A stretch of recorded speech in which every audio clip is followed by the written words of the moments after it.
Welcome to the Conversation Lab. My name is Don Schaefer, and today we're joined by Gregory Ould. Gregory and his son Ben are the co-founders of the Blanket BC Society, an award-winning nonprofit organization that collects and distributes blankets and warm clothing to shelter program families in need, emergency services, and indigenous communities. It's been quite a while since we caught up, so I'm looking forward to our conversation.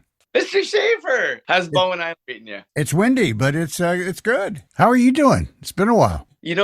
I'm good. Lots of, I don't know, when was the last time we talked? Last year? Yeah, just before the blanket drive. So I'm still out here in Richmond, loving Richmond. Never thought I'd say that, but I love Richmond. It's such a great community. There's so many amazing parks near our home. Our 3-year-old Zoe just loves going for walks and going to the parks and playing on swings.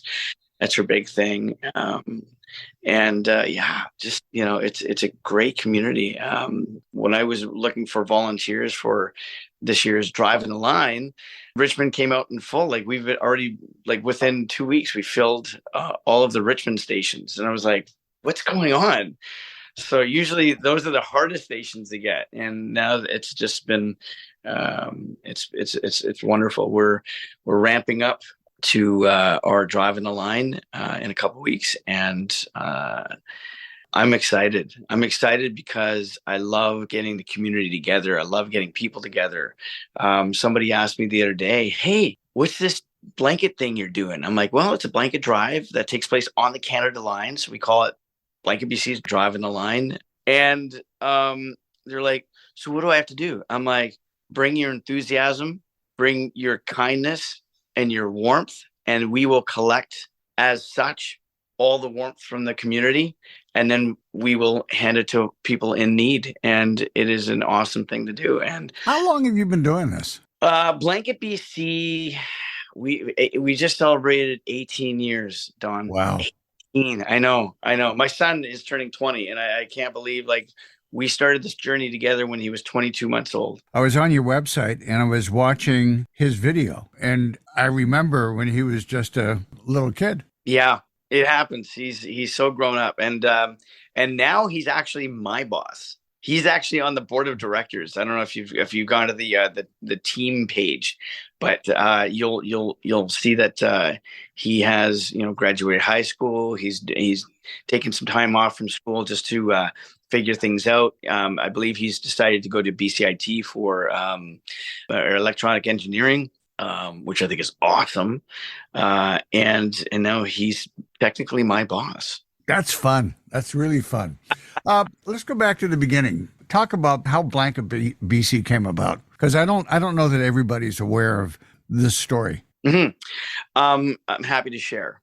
So 18 years ago, on October 15th, 2005, I was walking out of a movie theater in Tinseltown, Vancouver. And I noticed a man in an alcove just sitting there, and our eyes met. And instead of just kind of like, hi and going on my merry way, I went up to him and asked him, "Is there anything I can do to help you?" And he simply said I could use a blanket to survive the night. And he said it so nonchalantly that it didn't compute. It wasn't registering those words. But then it hit me like a thunderbolt. Hold on. If I leave you here, you have a potential of dying from the cold. That's what was going on in my head. And I immediately set out to look for a blanket. And luckily, there was an Army and Navy, now, closed, but they were just about to close, and to close the doors. And as I knocked on the door and the lady was putting on the padlock, I said, "Please let me in, please. I have someone that I need to give a blanket to, and I really would appreciate it." And she opened the door and pointed the way. We got the warmest blanket and gave it to him. I came back and gave it to him, and no words were spoken. I don't remember a conversation. I just remember his look of utter shock that somebody finally, maybe once in the blue moon, listened to him and took action upon his request. But it wasn't until later that night when I got home and my son was up, and he was, it was late at night, but he was up, and, daddy takes over and we have a little playtime before he goes back to sleep. And I had this conversation with him and I told him what had happened. And then I said, wouldn't it be kind of cool if you and I went around and handed out blankets, like kind of like Batman and Robin fighting crime, but instead of fighting crime, we're fighting the cold and we're fighting loneliness and we're fighting homelessness, and maybe we can do some good together. I've always wanted to be a good father. It's the one thing I've always wanted. I wanted to be, if I could be a quarter of what my dad is, if I have 1/10 of my dad, I've made it as a great dad. And I figured this would be a really great lesson for the two of us. And we started collecting. I remember I was working for Bell. I was working for Bell at Coquitlam Center. And I went to my boss's Vicky Ursaki, who I love dearly. She's amazing, great leader. Marcus Fromm, God rest his soul. He was an amazing guy. And I kind of asked him, I says, I'm going to start collecting blankets. And if you guys have any blankets, it would be really great. If you maybe can bring them to the shop and I'll take them. And then somebody said, well, why don't you start collecting them here at Bell? And we'll tell our clientele and let them know. And we started collecting. We collected, I think, like 67 blankets over the winter. Then the following year, some of the same clients started asking, hey, are you doing that blanket thing again? And I was like, oh, yeah, of course. So we did it again, and we collected over 2,000 blankets. And then we collected, I think we had like 2007 blankets. And then the following year, we got hooked up with K-Bro Linen Systems. And we ended up taking a lot of their discarded items, whether they were warm spreads or just the white sheets, the hospital sheets that you see everywhere. And we would take them. And I mean, now the numbers rose from the low thousands to the high thousands to like 50. I think the next year we did 15,000 blankets. But to date, Dawn, we are creeping up to 700,000 blankets. That's just amazing. Pretty remarkable. And this drive, you're hoping to hit 1 million?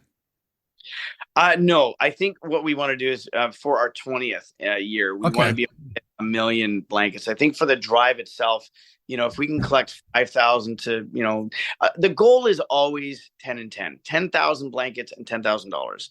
That would be that's always the ultimate goal. We've never hit that number. I think the closest one year was 8,500 blankets, along with, I think, 2,200 articles of clothing, like warm clothing. And about just under $9,000 in cash donations. But we really need cash now more than ever, because we don't receive grants, and it's not for a lack of trying. It's just we don't get them. I've been befuddled, if that would be a good word to use, mystified. And I've inquired as to why. And recently I found out that we kind of need to have a few things restructured in our organization, like membership. We don't really have a membership per se. I guess board people are members, but we're going to put it out there. So is that governance stuff for a not-for-profit? Yeah. It's a shame that holds you back. Well, it was a bit of an eye opener. We've been treated very much like a mom and pop shop. It's, very kind of like small. We do huge numbers when it comes to warmth, but when it comes to like raising money and funds, we're piddles. It's kind of pathetic, actually. It's amazing what we've been able to do with the lack of money. But, a couple of weeks ago, we almost we almost went into insolvency because of just the lack of money. We had like $110 left in our account. And like, what's going on? We have, $663 for locker space. It's like what, $1,300 a year for insurance. We need to like print out like materials, but we haven't been able to in quite some time. This says 250,000 blankets. That's a long time ago. And we use them until they're all done. We don't waste anything. There's a lot of organizations that waste. We do not. We utilize everything right to the very, end. Like these guys here, we have to reprint a bunch of these because oddly enough, when we give these to our blanketeers, we're supposed to get them back, but I think that I think a lot of them like to keep them as souvenirs. And we don't because this is a radio and show and podcast. You're showing a name tag. Yes, yeah, or lanyard. I was going to ask you. One of the things that's always fascinating for me is what drives people to do a particular job or thing like BC Blankets. I'm always curious about what holds you back. What are the toughest things that you face doing this, and you're sharing that with us now, which is pretty challenging. Yeah, there's the two things that come to mind immediately are obviously money. This is my fault. I take full, I'll take full, blame for this. In the beginning, the first 3, 4, 5 years, I didn't accept any cash at all, ever, because I wanted to be as philanthropic as possible, even though I'm not rich by any stretch of the imagination. I mean, I've even had to go to the food bank a few times this year. So just to be fully transparent to your listeners, this is a struggle. This is a serious struggle, and it puts huge financial strain, not just on myself and my family, but even friendships. Because I want to keep this going. People know this passion of mine, and they want to help, so they'll lend me some money just to keep going. But the other element that we're talking about is time. Time in the day, time from volunteers. It's tough to get volunteers. It really is, on a regular basis. And going back to the insurance thing, it becomes more complicated when people want to take the blankets that we've collected and then go downtown themselves to hand out blankets. Then it becomes, my responsibility for their safety, and it becomes a whole other thing. And until we have, a stronger structure in play, and we can garner some heavy hitters on the board, not to diminish anybody who's ever been on my board of directors. Everyone is there because they have a passion for the organization and for the cause. But sometimes, I think most of the time, we've always had passion over professional. People who are strategically skilled at, say, like an accountant. We've never had an accountant on our board of directors. That's pretty important. It's an important element for success, and it's something that I've been striving for. But a lot of the chartered accountants, that they look at our website and they're like, it's and then they look at our books and they're like, oh well, you're kind of like little. And I'm like, yes, but we want to get bigger. Can you help us out? That's always been a struggle. And again, I'm trying to be transparent so people understand that there's a lot, and not just Blanket BC. There's a lot of nonprofits that are going through exactly what we're going through, and a lot of them, unfortunately, over the last couple of years, due to the pandemic, have gone insolvent, and or they just up and quit because they couldn't do it anymore. They couldn't. It was too much. And COVID had a huge impact on not-for-profits. It did. And what's funny, Don? We did not stop. We continued. We didn't close our doors per se. We knew the importance of providing blankets and giving warmth to those in need, because shelters were closing. Organizations had no idea what to do. I remember I had a filmmaker visit from Calgary, and was doing a documentary on the impact of the pandemic, and he was shocked that we would continue going out handing out blankets. Of course, we did it safely. We did it. We listened to the government at the time, and we listened to the science saying, oh well, we took blankets and we secured them in one locker, kind of quarantined them for 5 days, and then moved them to another locker where they could be, gone through, scrutinized, and taken out to the shelters that tried to stay open or the streets, because most people just went to the street, and there's still people just refuse to go to shelters. So we will help them out as best we can. So I want to go to two places. One, I want to talk about this year's drive because it's coming up in a couple of weeks.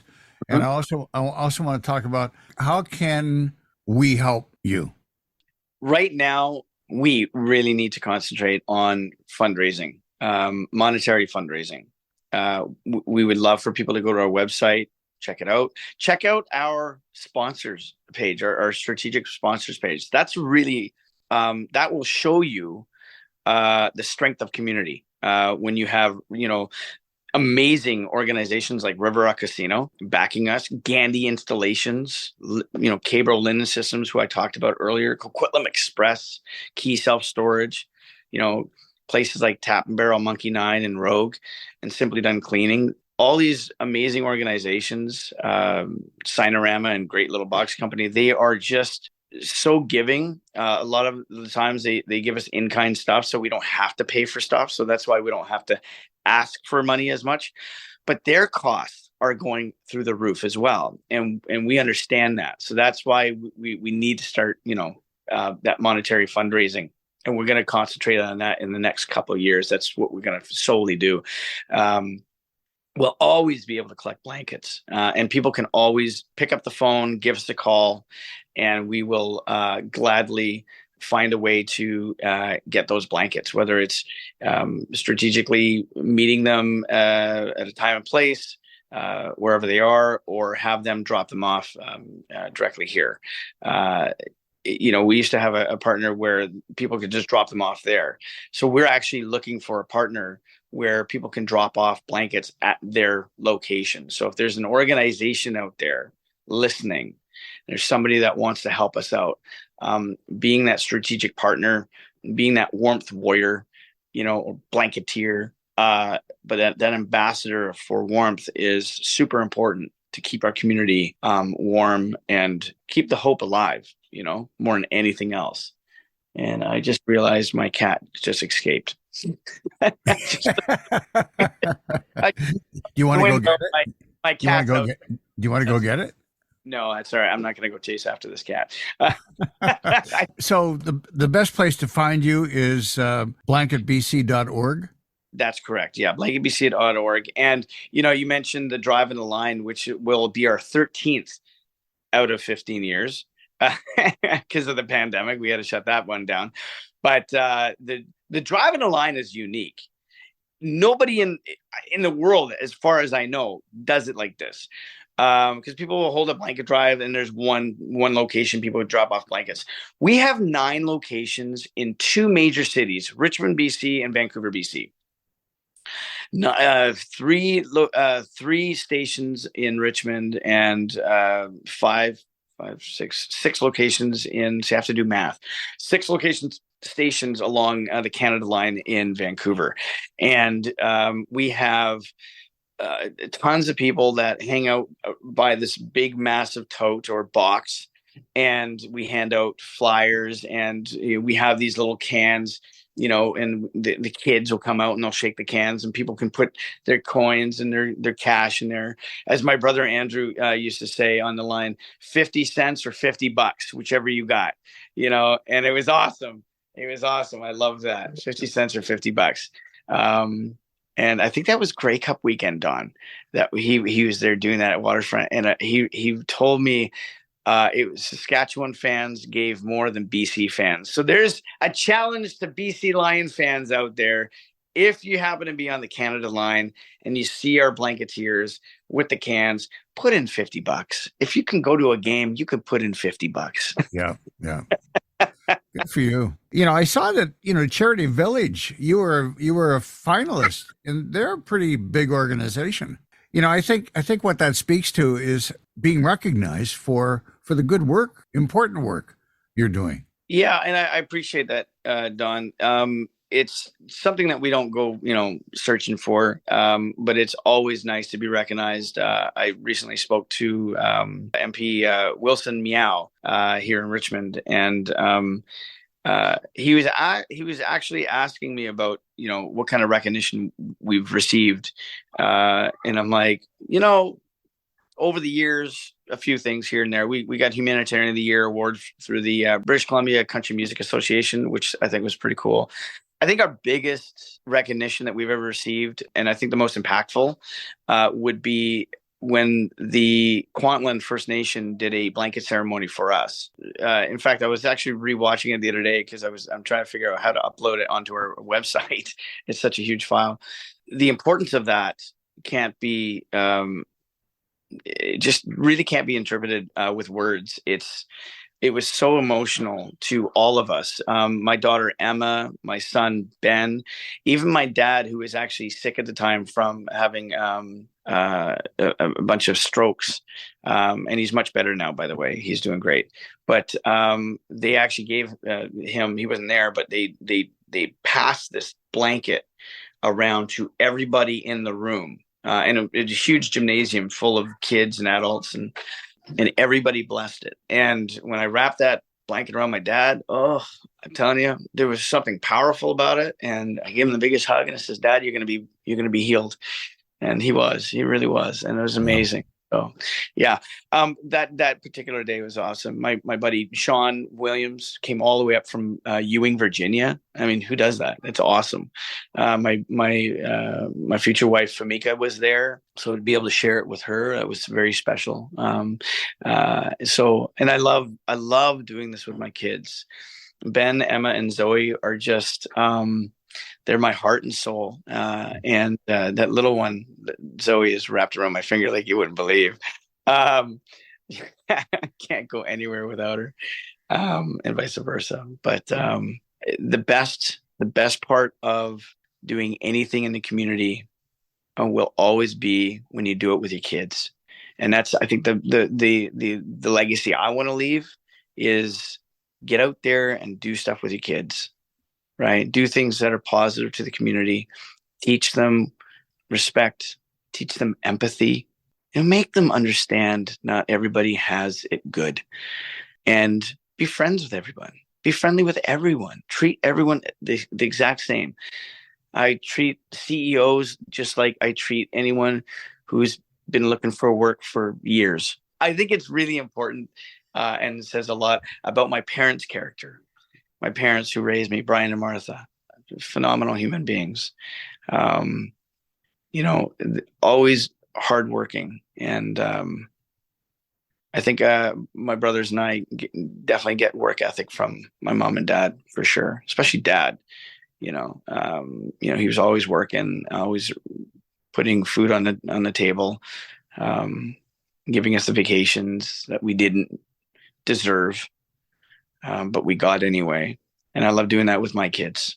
And I do have some news for you, Don, something I haven't really talked too much about. I started a small business, and I'm not here to plug it, but I wanted to let you know that. Well, what are you doing? Well, the reason why I'm starting it is, number one, I've always wanted to be an entrepreneur, and I have no idea what I'm doing. Like a lot of entrepreneurs, it's like, I'm just getting into it. But it's in the cleaning business, and it's called Simply Done Cleaning and Property Maintenance Limited. And at Simply Done Cleaning, a percentage of every job I get will go to Blanket BC, because, and that's one of the reasons why I started, is because we just weren't getting any money from anybody. So I was like, well, maybe I'll start a business, and if it's successful, I'll start putting money back into Blanket BC. So I don't. What's the business called again? Simply Done Cleaning and Property Maintenance. So Cool. you can go to simplydonecleaning.ca, and simplydonecleaning.ca is also the handle on Instagram. I made it simple. Well, I hope you're very successful and that you make lots of money for Blanket BC. I hope so too, because it would also mean I could breathe a little more. What I really want is to do more philanthropy. I'd like to make a lot of entrepreneurs, their mindset is strictly to make money and do well for themselves, which is great. That's great. That's going to come, but I want to know that I'm successful enough that I can actually help out others, like the Richmond Food Bank, like the Greater Vancouver Food Bank. I want to be able to go to SFU wrestling tournaments and cut a check for $10,000 for the program. That's what I want to be able to do. And when I'm able to do that, that's when I know I'm successful. Listen, I really want to thank you for hanging out with us and catching us up. And I wish you every success with both your new business and Blanket BC. Thank you, Don. And Don, I promised you way back that I was going to come visit, and I have not. And so I apologize publicly. I apologize for not. It's an open invitation anytime. So, Gregory, before we sign off, why don't we do a public service announcement that we can air on the station throughout the week to help your drive? Introduce yourself, talk about Blanket BC, talk about the drive, and how people can help. So, take one. Hi, my name is Gregory Ould. I'm the co-founder of Blanket BC Society. While walking out of a movie theater in downtown Vancouver one October night, about 18 years ago, I noticed a man lying in an alcove outside of a building. I went up to that man whose look was weathered and rough, and I asked that man one thing: how can I help? He simply said I could use a blanket to survive the night. Since then, Blanket BC has donated nearly 700,000 blankets to shelter programs and families in need. But we need now your help more than ever. Please consider going to www.blanketbc.org, donating online, or donate your warmth at our next event, Blanket BC's Drive on the Line, North America's largest blanket drive along the Canada line on November 17th and 18th, 2023. Thank you so much for helping spread the word so we can help spread the warmth. That's perfect. That's great. No, it's perfect. Sure. Yeah, no, I'm grateful. Thank you.